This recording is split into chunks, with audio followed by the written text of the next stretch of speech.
Narendra Modi's three important interventions on Manipur.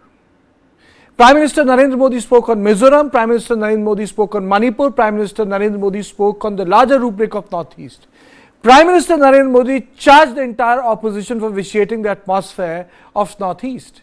Prime Minister Narendra Modi said that it's not as if that Northeast has undergone a crisis only under Bharatiya Janata Party's regime.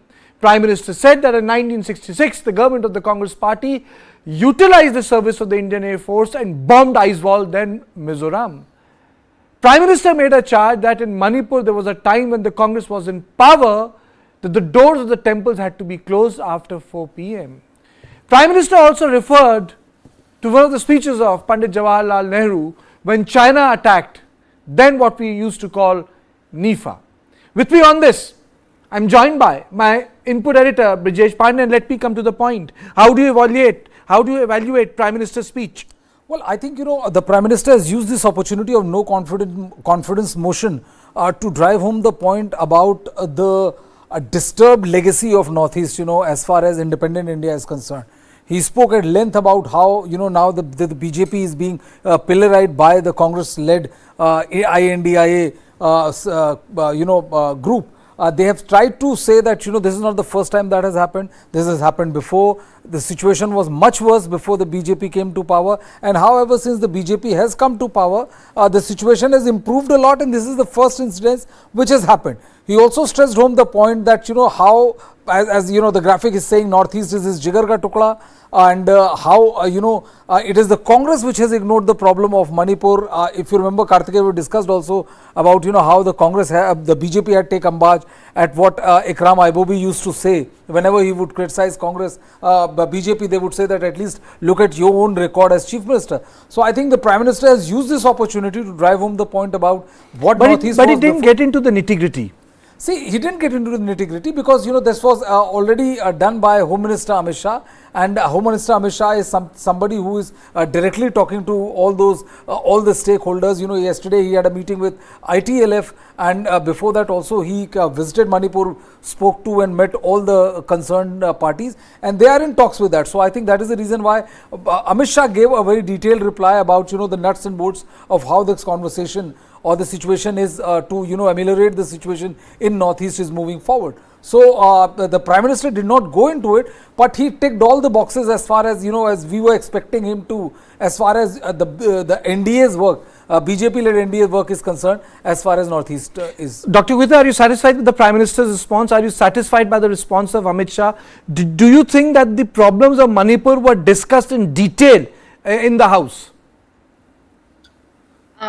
Kartikeya, coming to the point, the response of Modi was, I personally appreciate in terms of him going back to the history and,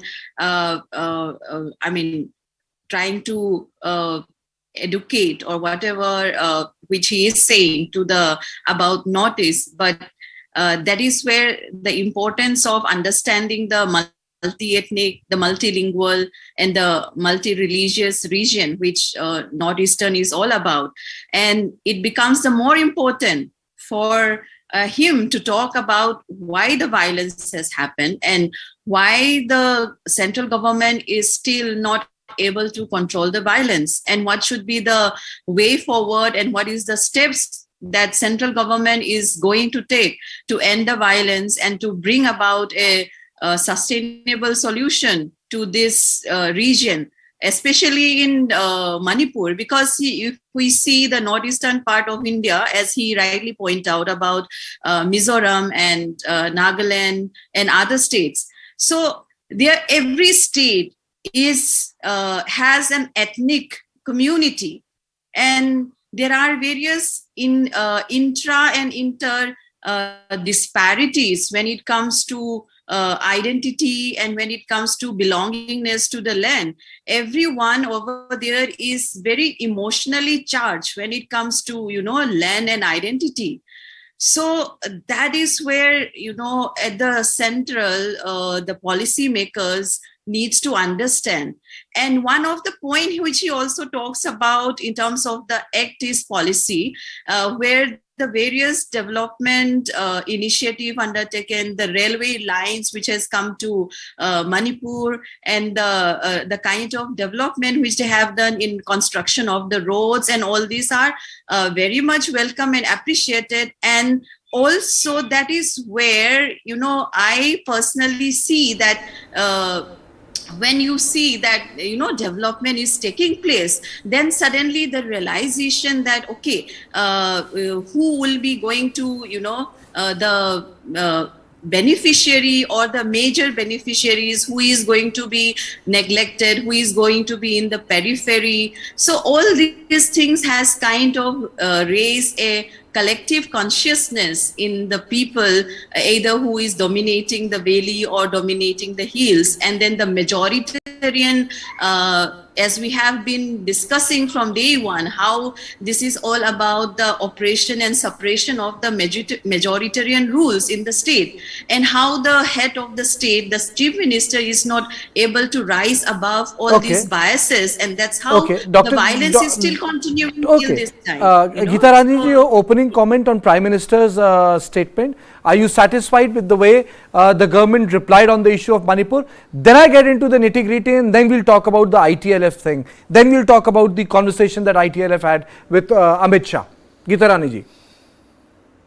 Yes, I am actually quite satisfied with what the Prime Minister had mentioned in his speech today.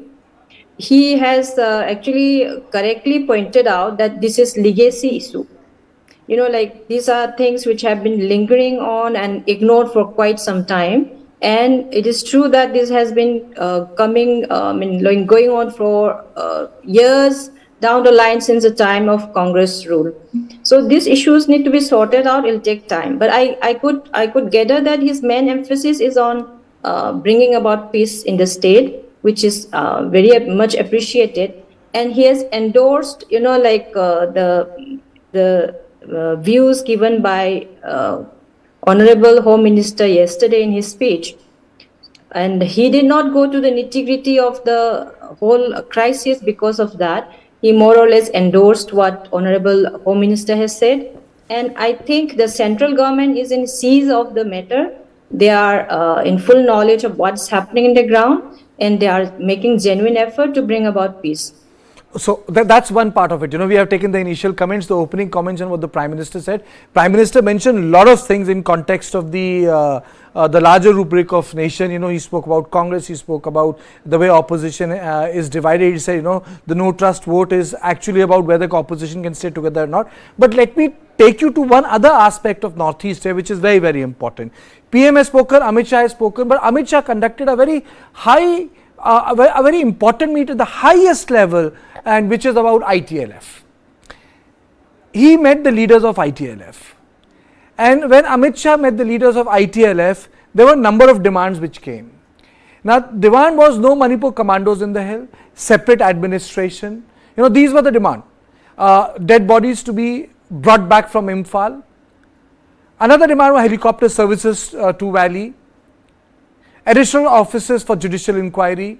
Central forces to accompany Manipur police, transfer of tribal inmates from Valley jail. Affected students should be accommodated outside Imphal. But apart from that, there is something which Amit Shah said. Amit Shah also said, no money. He said, Amit Shah said that central forces will be operating in Valley. Amit Shah said,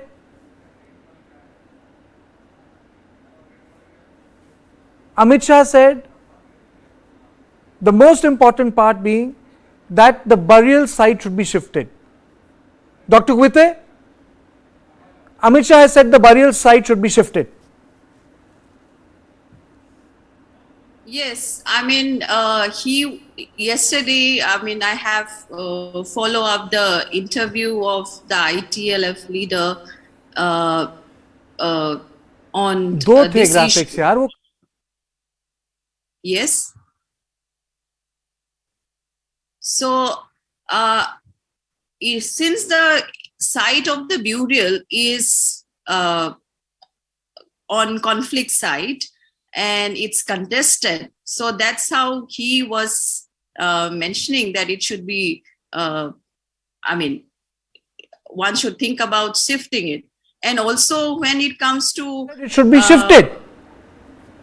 Since the site is conflicted, the site is on a Okay, wait a zone. minute. I think I didn't. Wait a minute. Gitaranji, Amit Shah said that they should look for another burial site.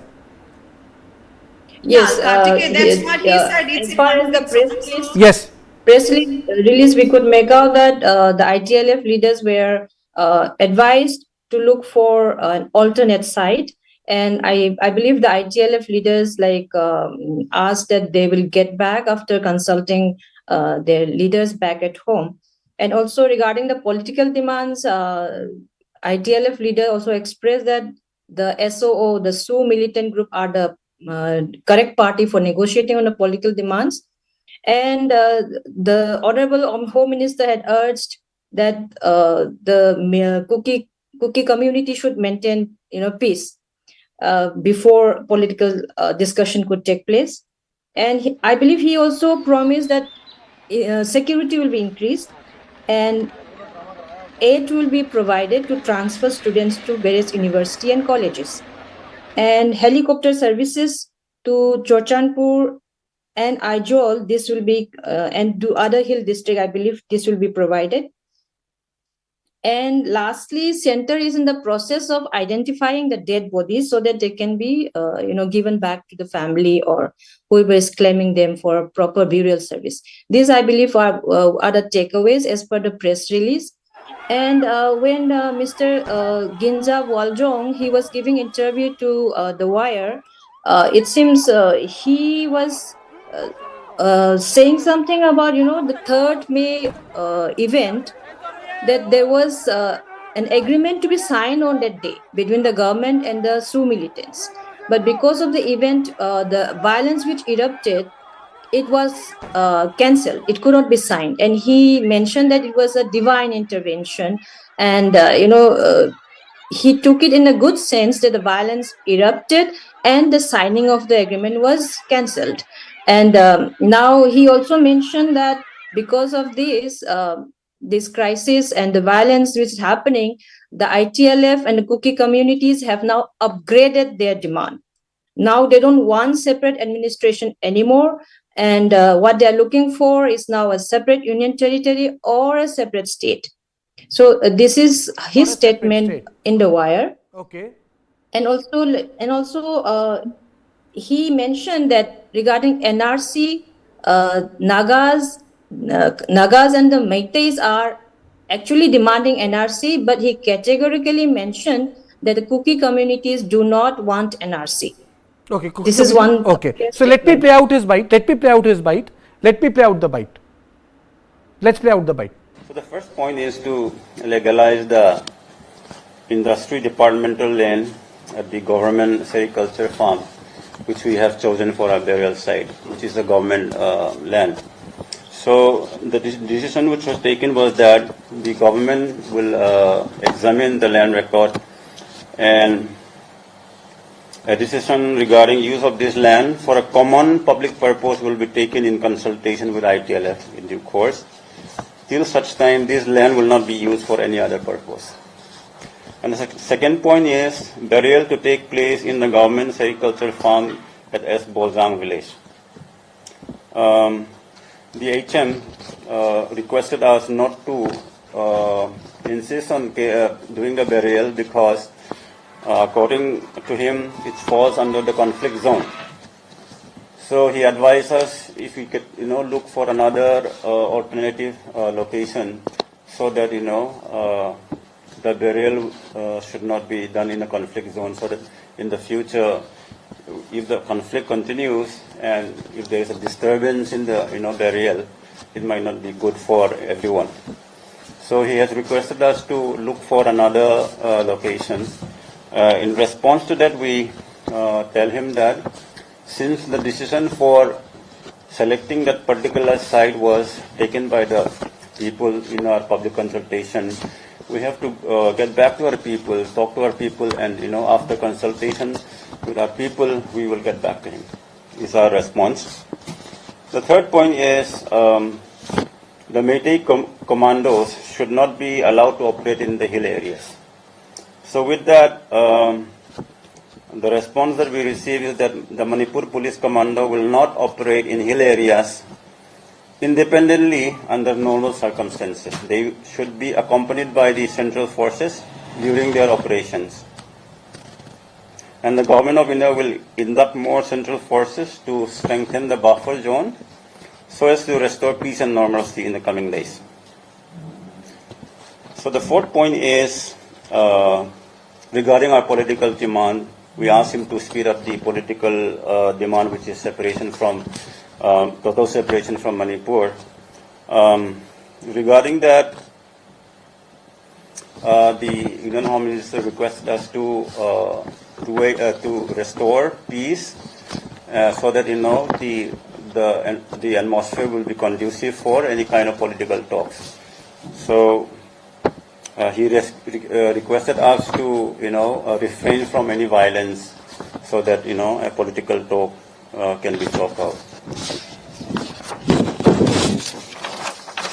Point number 5 is about our request to bring the dead bodies from Imphal Valley to their respective home districts, so that we can do the final rites for the deaths. So regarding this, the government have already worked on it. They were able to identify most of them. They were left with identifying, I think, about 9 bodies. So the photographs of unidentified victims will be shared with us for their identification. And we will also, we told them that we have about 40 missing people, and they asked for the list of these missing people, and we will work together with the DC of our district, and accordingly they will transport the dead bodies as soon as possible. Okay, so Brijesh, to the point, has Amit Shah done the balancing act? He has spoken to ITLF.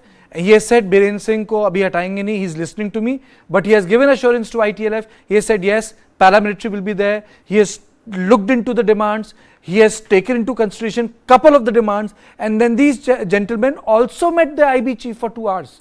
Well, so they met all the top guys. I think this meeting with Amit Shah has ticked all the right boxes because the most important thing is that he has again stressed that that there should be normalcy, there should be return to law and order, and without which no political process can be initiated. He also acceded to the demand. I mean, he also mollified or understood the fear or the apprehension of ITLF when he said that that Manipur commandos won't operate independently, and they will, as much as required, as central forces, they will be along with central forces, so that any kind of allegations can't be leveled at the Manipur police. And apart from that, he also spoke about how he intends to take the entire situation forward.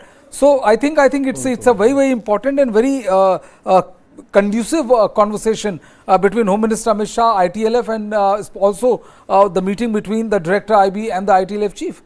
Okay. Now, Madam Guite, you have seen what ITLF demand was. You saw a report what Amit Shah said in terms of assurances. Do you think that there is a way out now, specifically in context of burial, specifically in context of the hostility which has become very apparent between Assam Rifle and Manipur Police? My sources are telling me that tomorrow there is going to be a very important meeting in Manipur which is going to take place. Let me tell you, my sources are telling me, Dr. Guite, that tomorrow a very important meeting is going to take place, and in this meeting senior officers will be participating, which means that the top police officers and top officers from the our security establishment will be meeting. To you. Yes, Kartikeya, I'll come first to what about the Modi's remark, then I'll come to Amit Shah, and then I'll come to the Assam Rifles, these 3 points. Like initially in the open statement you asked me, but I haven't completed what I have said. No, please, you completed. I'm sorry, maybe I couldn't hear you properly. Pehle aap apni baat complete kar lijiye. Yeah, you can I'm do just that. coming to the point to the point. First thing, Modi was silent about the role of Manipur government and state police in abating the violence. Okay, first. And he was silent about the loot of weapons.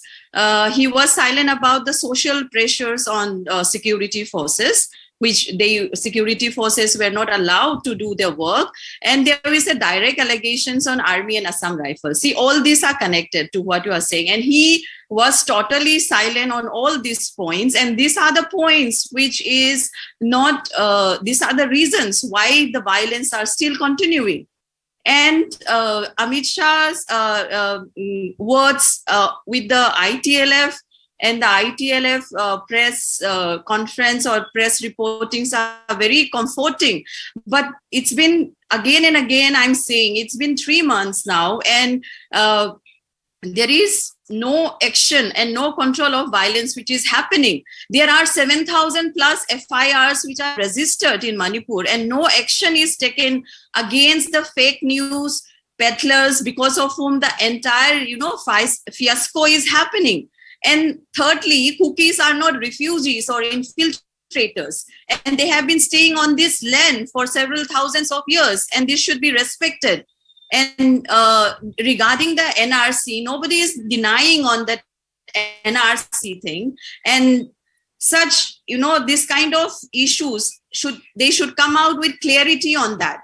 So, and coming to Assam Rifles, Assam Rifle is commanded by the Indian Army officers, and it is not a right to question their integrity. And Assam Rifle have been a victim of a narrative since they were largely operating in hill areas due to the repulsion of the Armed Forces Special Power Act in the valley.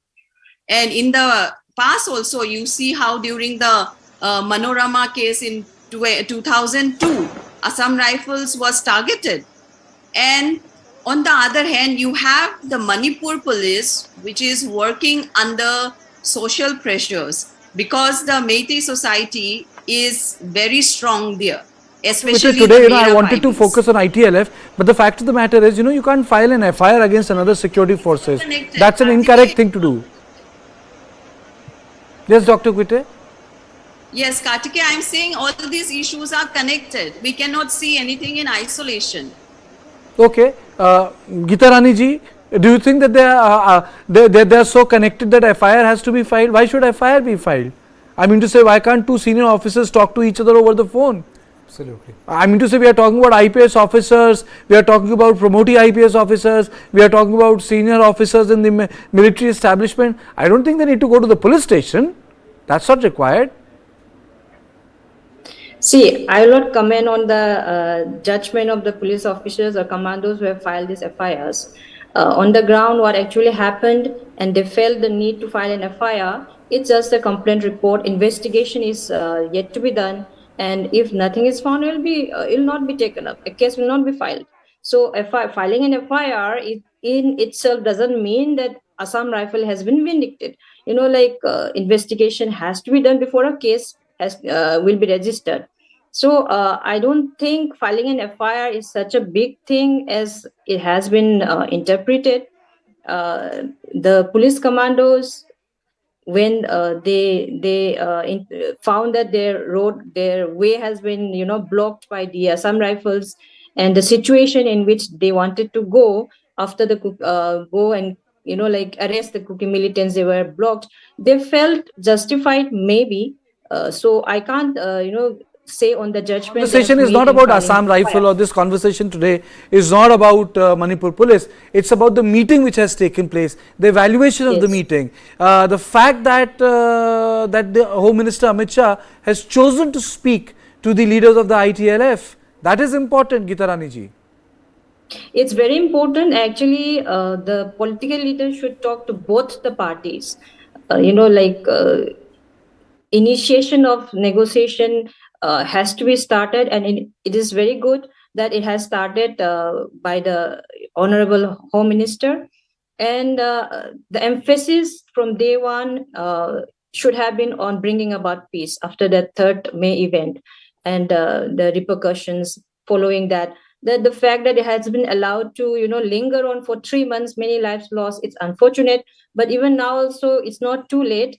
Violence has to stop, and every means necessary to stop this violence has to be taken. And I think the discussion with ITLF is Okay. a step in So the right on this direction. note, Geeta Rani ji, I will take this conversation to Mr. Genza Walzong, spokesperson ITLF. He joins us.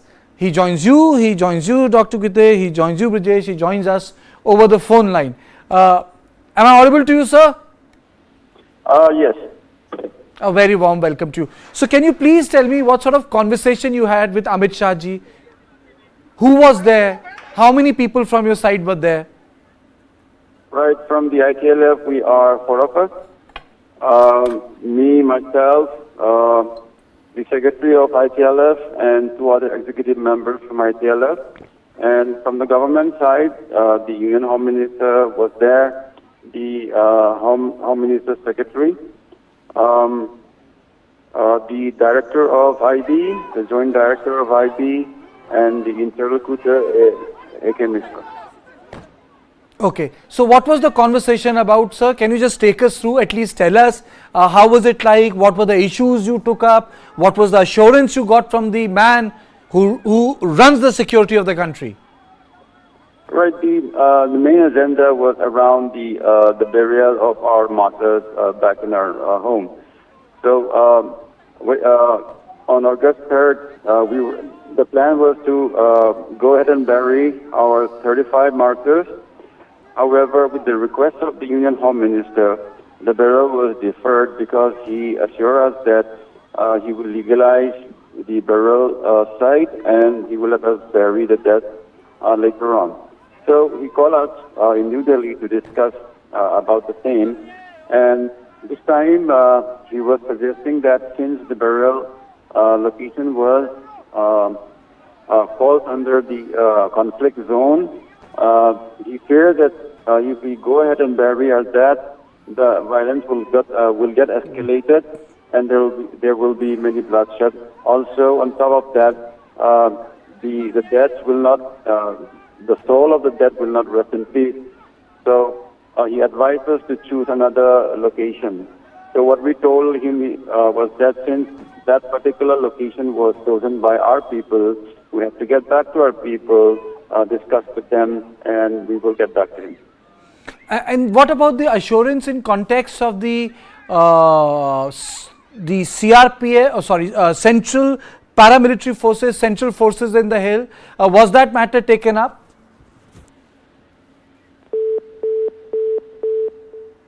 Mr. Ginza, we would like to come back to you. So, Brijesh, I think that's very important.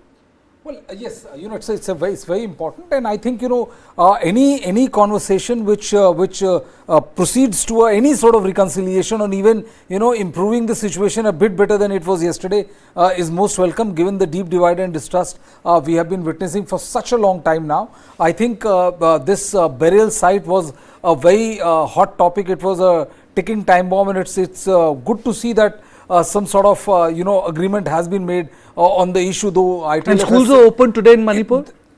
Yes, they are. And I think what the interesting thing is that ITLF has also said that they'll go back and they'll talk to the person concerned, and then they will arrive at a decision. But I think this conversation with Amit Shah and also Director IB would ensure that that the burial site will shift to other options which the government of India has offered to them, and this unfortunate thing will also come to an end, and the dead will I think Mr. Ginza joins us. Sir, we got disconnected. What I wanted to know from you was the issue of the paramilitary forces and Manipur police taken up? That has been part of the narrative, and what did the Home Minister say, sir? Right. One of our demands was the removal of the military commandos to be removed from the hill areas. So what the Union Home Minister told us was that since the law and order was a state subject, they do not have 100% control over the state forces. So what they can do is they will not allow the military commandos to operate independently. If should there be a need for the state forces to operate in the hill, they will be accompanied by the central forces. They would be accompanied by the central forces, sir. So, how was the mood like? How do you think that the issues you have taken up can be resolved? What was the mood like in the meeting? You met the IB director, you met the top officers, you met the top minister of the government, sir. There's nothing to be excited about our meeting because there were, the main crux of the issue was the burial thing. So the final decision still cannot be made, as we have to get back to our people. And when we ask about our political demand, the status of our political demand, the Union Home Minister was insisting of making peace prevail in the state. So since we are at war at the moment, and there are fire going on in the boundaries, having a peaceful environment is very unlikely. We told the Union Home Minister that when he came last on 30th May, he told us he offered us 15 days of peace, and we did our part from our end. However, during the 15 days, we've been attacked and our people are being killed, and he has done nothing about it. So this time also, he's offered of having a conducive environment.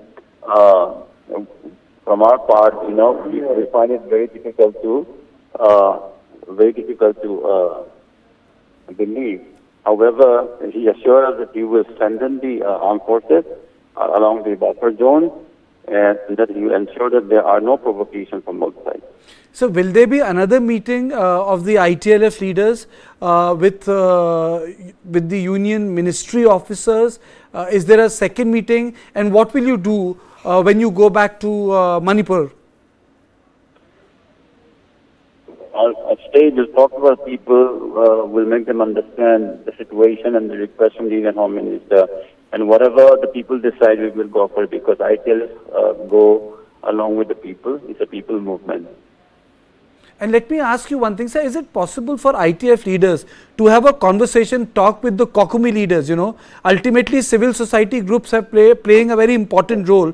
Isn't it possible for the civil society groups to come together and have a conversation, sir? Not possible as of now. I don't think there is a need for us to talk when the cut has become too deep. It's not possible, sir? I don't think it's impossible, but right now we don't feel like talking to each other at the moment. So what is the immediate demand? Because there is no assurance of in terms of sixth schedule, sixth schedule, there is no assurance in terms of burial site. So what are the takeaways on which you can say that yes, this meeting achieved this for us? He assured us a helicopter service from Lamka, from our district to Aizawl, and he assured about the student welfare, and he assured us of this in our district for the judicial inquiries. So these are some of the things which positive decisions that we have taken. Thank you so much, sir. Thank you so much for joining us and telling us about the meeting. Brijesh, your evaluation of what has happened. Well, I think, one of the... Can I tell you my? Please. I think on administrative issues, the government has given yes. Helicopters, yes. Hospitals, yes. Solidarity support, yes. Deft handling on part of Amit Shah, yes. But the core demands of ITLF, no. Well, I think, Kartikeya, it'll be too early to judge this conversation vis-a-vis the core demands, because something which has been going on for 90 plus days, something which has literally singed the state of Manipur, if you expect one meeting with one of the groups, one of the groups. It's not like the ITLF represents the entire Kuki community and all. So it is not going to solve those. But I think the interesting thing is the insistence of the Home Minister on lack of violence, about how violence should not be there, and being a precursor for any movement of political negotiation with both sides. He was very candid when you asked him about whether there's going to be any conversation between Kokomi and ITLF. He said not possible now, but it's a clear indicator of the kind of deep divide that exists. But I think it's a positive movement. I will not rate it anything more than that. But yes, it's a movement which can become pretty substantial. If they walk the first step, and the government of India also matches what it had said and promised ITLF leaders in private. To both my esteemed guests, since we started a program a bit late, I request you to stay with us for a little more time, because this conversation has to end at a it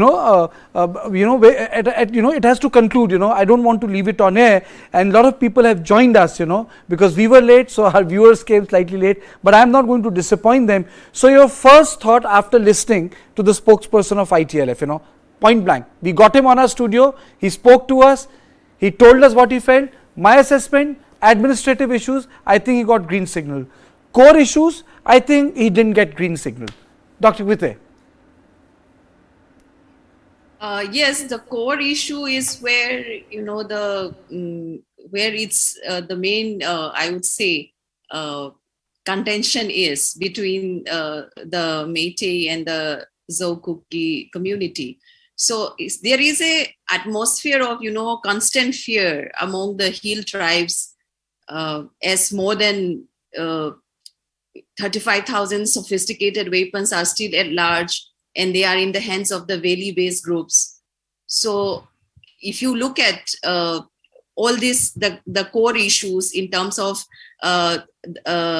providing relief and rehabilitation or justice, or to act upon those FIR files by the Zaukuki communities in terms of the violence and the atrocities that has been meted out to them by the valley-based groups. So these are some of the things which needs, speedy trial and speedy recovery of whatever arms and weapons were looted, because that is a very, important sign to tell them that, okay, we are acting on it. There is a surety, not only in words, but in action.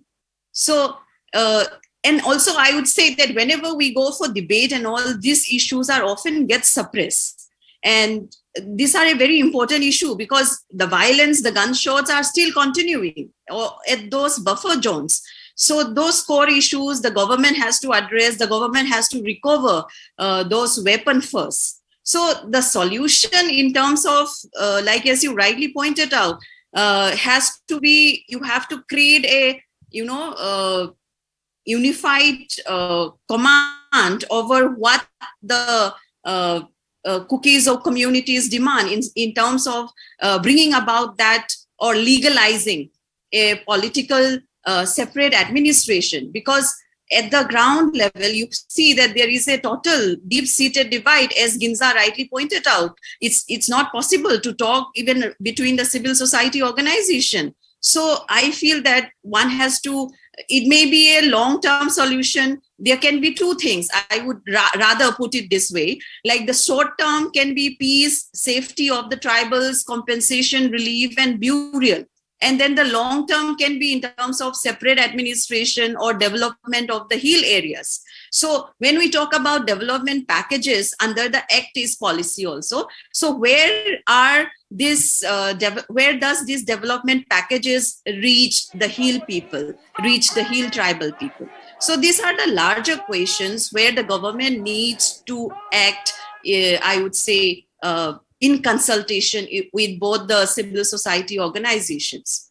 So this is Okay, something. but Geeta Rani ji, worrying. is it so? Is it impossible for two people to talk? I mean to say, he clearly said that right now we don't want to speak to Kokomi. If you ask me, there are 2 or 3 cookie groups, and Kokomi is a major group. In fact, they are it's like globally organized. So if the 2 major players don't speak to each other, because politicians तो बात कर नहीं रहे हैं, civil society people have exerted the pressure, तो बात तो करनी पड़ेगी. Obviously, it has to be solved by negotiation, and if not directly between Kokomi and cookie communities or cookie CSOs, it can be through a peace committee in which both parties can also participate. Like third party neutral members can be there also, but it has to be sorted out over the table. For Meitei communities, except for one thing, that is, breaking the territorial integrity of Manipur, except for one thing, all other issues can be negotiated. Like narco-terrorism demand, removal of SU, illegal immigrants, NRC, equal land rights, ST status. These are all things which has to be sorted out in the table by negotiation. It cannot be sorted out by fighting or by war. So, and regarding the demand of the cookie communities, like hill districts are not developed. This actually has to be sorted out between the politicians, ask their political leaders why the district councils are not functioning properly. The data can be seen, how much money was allocated, how much was spent on the hill areas, and how much were actually pocketed by their leaders. It's very obvious that 46% of the state budget was given. We can find out how much was spent on the actual development. And we hear stories like when actually contractors goes to the hill district for developing the roads, they were actually chased away by the villagers because their leaders spread rumors that they have come here to take your land, to come and finish your foodstuff, that kind of things. So if the hill people, they are not encouraged to welcome people coming from outside to develop their land, how do we expect the hill district to be developed? So these kind of issues need to be sorted out, and discrimination by Meitei. Is it, can I ask you, historically, was it always like that there was no, that hill people couldn't come to the valley and valley people couldn't stay in the land, or is it a colonial legacy? It's not like that at all. People have been living together for years and years in harmony. It's only, we noticed this like 15 to 20 years, the tension has amounted because of entry. This is the statement of Meiteis, okay, that people coming from Myanmar and Bangladesh, they don't understand the history of Manipur. They don't understand the harmony or the relationship between Meiteis and the hill tribes, especially Kukis. So we believe that Sioux militants are influenced by these people, and they're trying to create disharmony. And we don't hear the voices of the common Kuki people right now, right? We are not hearing them at all. If we start, asking I them, think you have used, Geeta Rani ji, you have used the word common Kuki people. Dr. Guite, who are these common Kuki people we haven't seen? I will, if you I'll come, Geeta Rani ji, I'll come back to you. You'll have the, I'll give the floor to you. You'll have your full 10 minutes. Who are these common Kuki people? Are you a common Kuki people, Dr. Guite? First of all, at the outset, I somehow strongly disagree with what Madam Geeta Rani has said in regard to budget allocation, and then the hill peoples are not welcoming development initiatives. I mean, who won't welcome a development initiatives? In fact, even now, if you see that casualty is on both sides, but 80-90% of the casualties are the cookies of when it comes to internally displaced students also. They don't have the place where they have to go and continue their study because there is no educational institution of higher eminence in the hill areas. Here in Delhi, we've been writing to the UGC, we've been writing to the Ministry of Education to allow our internally displaced students to continue their studies in either in Delhi or any other parts of the country. So, this is where we suffer. Nobody would say that we don't welcome development activities. I have a statistics of the Manipur budget allocation for the valley and the hills. If I may be allowed to quote that statistics, I would like to say that during the fiscal year in 2000, 17 to 2021. There is a very, if I come to the latest one, 2020 to 21, total allocations of budget in the entire Manipur state was 7,000 crores. Out of that, 6,959 crores were in the valley, and only 41 crores were in the hills.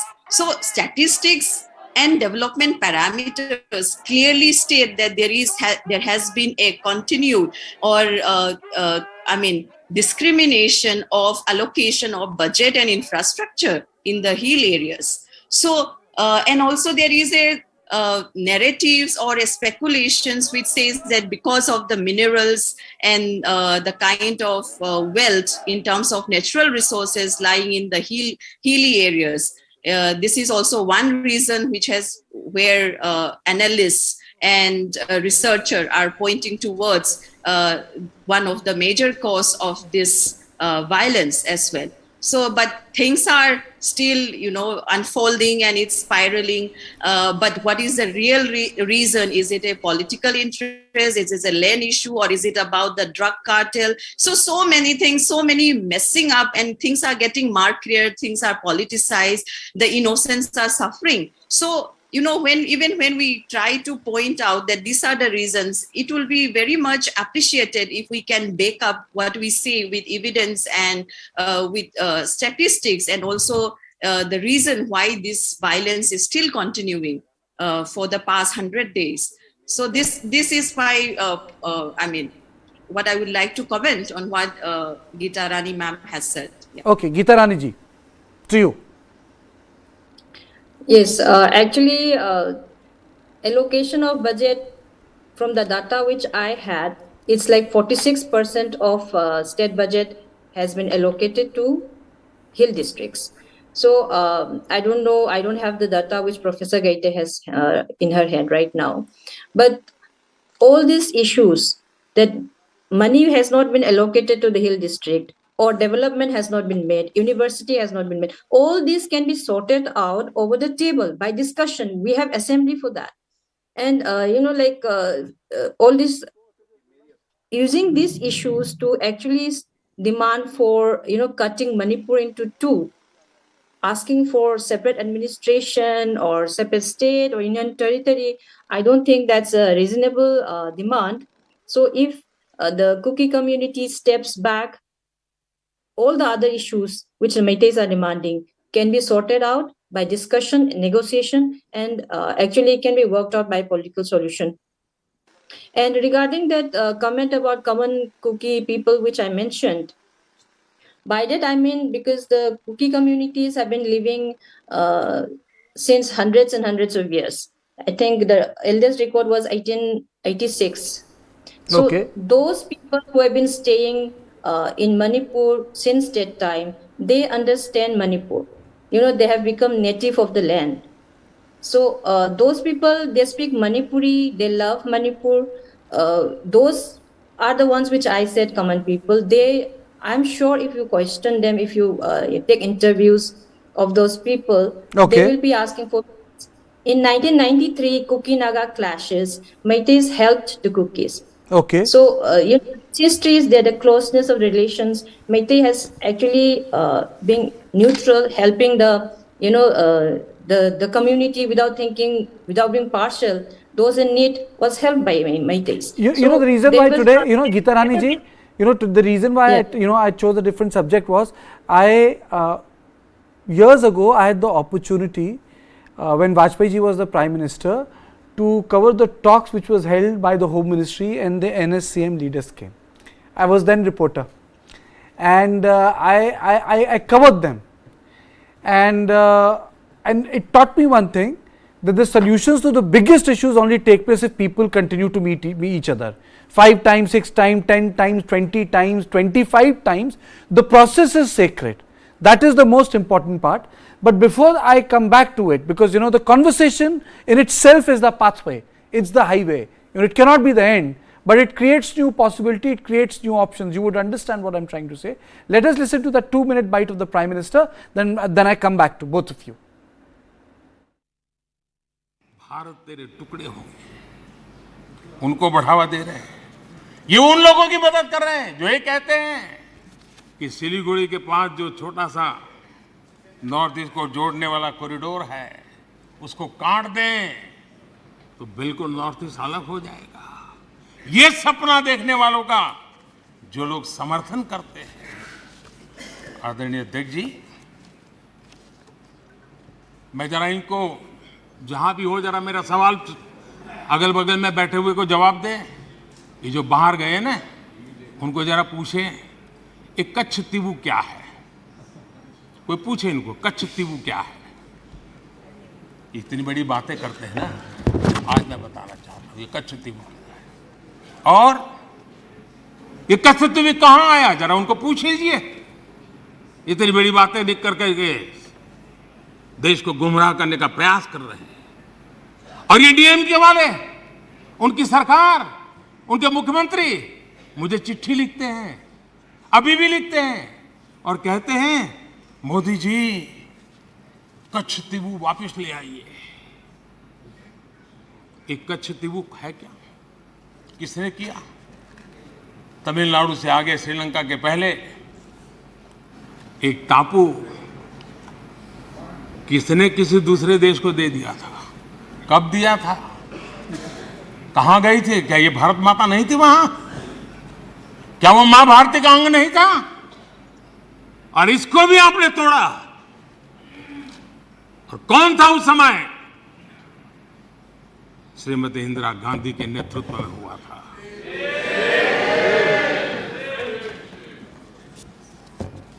Congress का इतिहास मां भारती को छिन्न भिन्न करने का रहा है। आदरणीय अध्यक्ष जी,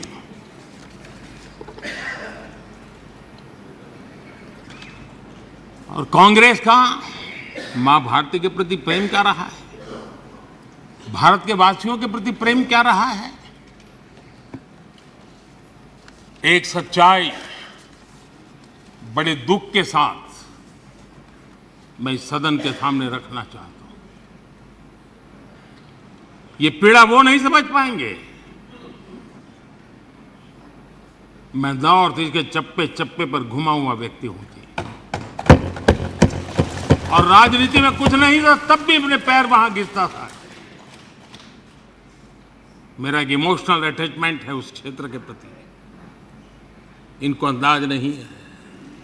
5 मार्च 1966, 5 मार्च 1966 इस दिन कांग्रेस ने मिजोरम में असहाय नागरिकों पर अपनी वायुसेना के माध्यम से हमला करवाया था।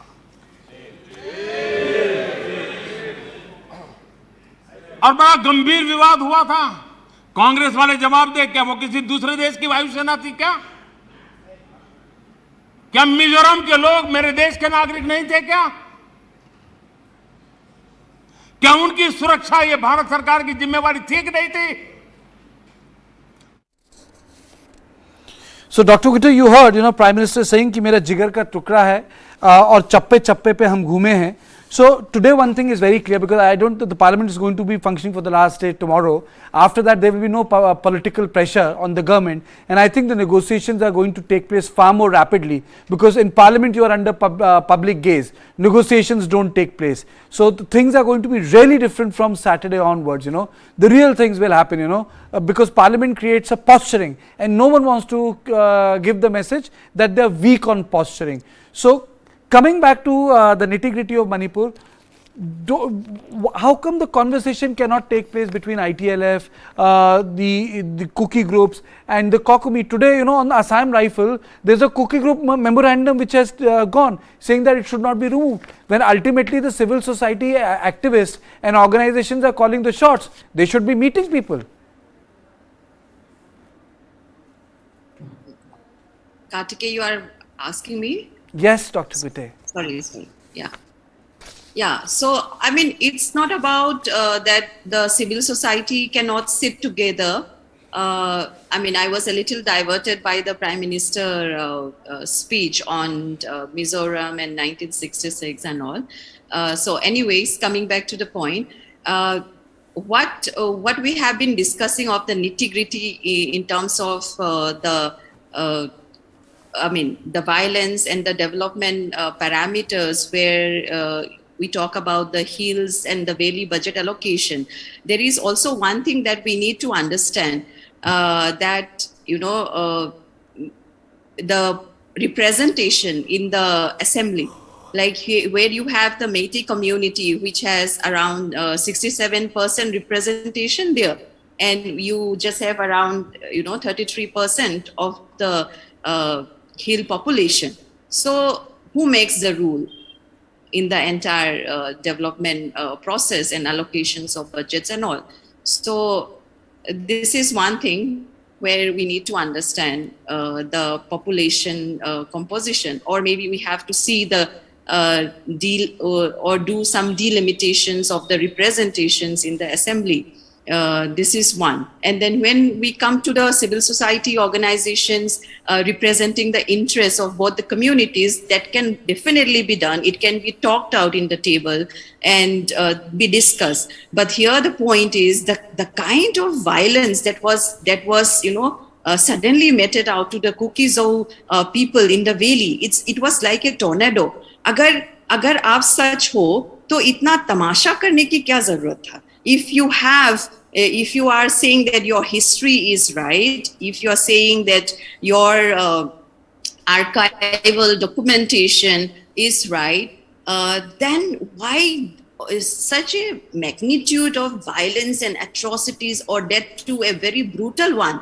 Why do we have to carry out this? This is something, to me personally, which is unacceptable at all. It's like, here when Gita Rani was saying, why ask for a separate administration when you can sit down on a table?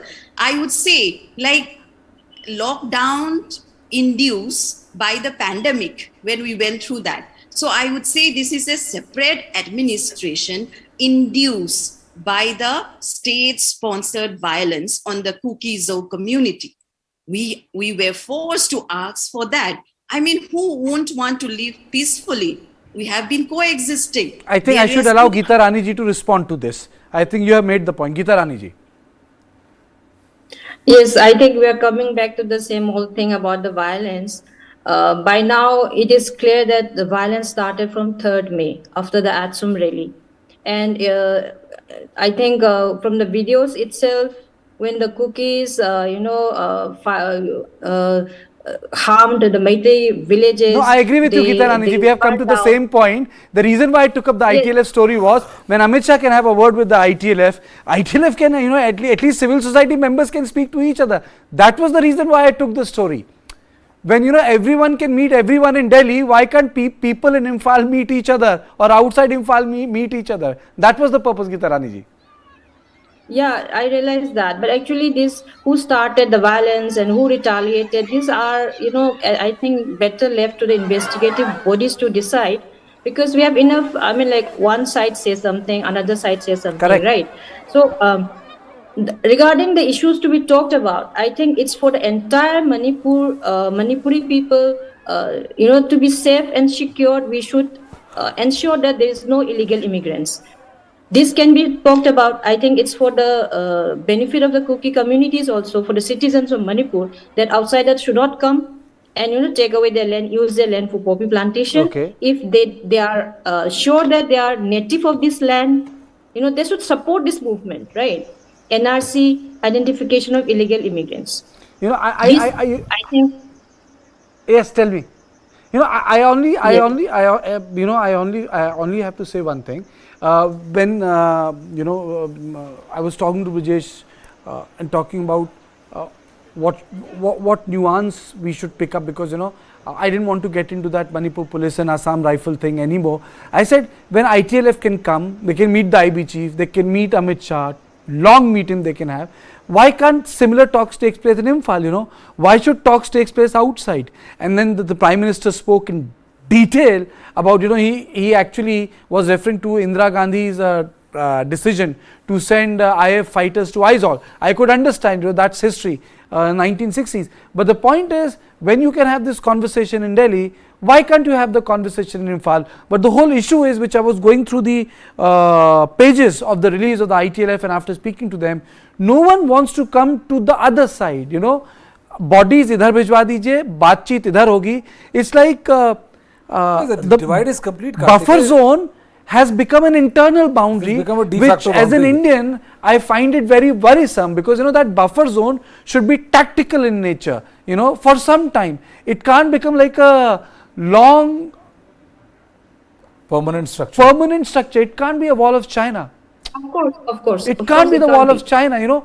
Those boundaries cannot exist. So I can only say, बातचीत अगर दिल्ली में हो सकती है, तो दो लोग एक दूसरे से बातचीत इम्फाल में करें, चूरा चांदपुर में करें, उखरूल में करें, कांगपोक में करें. I think the effort should be there to do that, and narrative should be built that the conversation takes place. So from News9, I will continue to come back to this issue and get more people to build the narrative कि बात क्यों नहीं हो सकती है. I think that's where in this 100 days of violence we would like to contribute कि बात क्यों नहीं हो सकती है. बात तो होनी चाहिए. जब कश्मीर में हो सकती है, with the नागा militants हो सकती है, तो एक दूसरे से यहाँ रह रहे लोग तो बात कर सकते हैं. So I think that's the most important part. बात तो करनी होगी.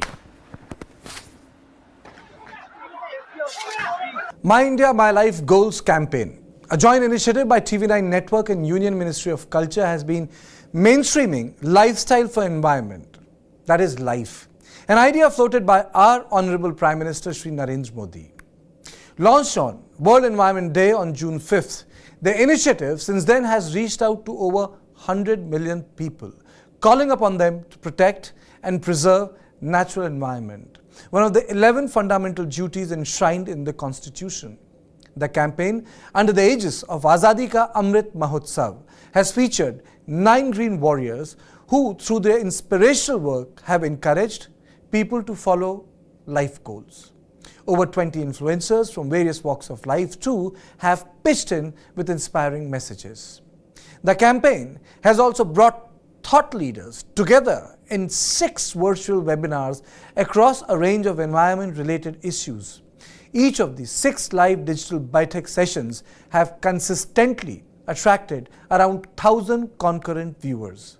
The initiative has also made a lasting impact on the youth to set their life goals, traveling across 50 schools and colleges in 15 cities with Plantation Tribe. A day-long thought leadership conclave on August 11th will mark the culmination of the campaign. Join us on the YouTube pages of TV9 Bharatvarsh and News9 Live to watch the event live 10 a.m. onwards this Friday.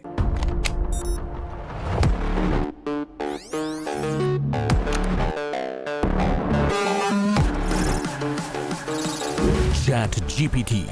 It can generate codes and human-like responses through text, write stories, and do a lot more. I work in a newsroom with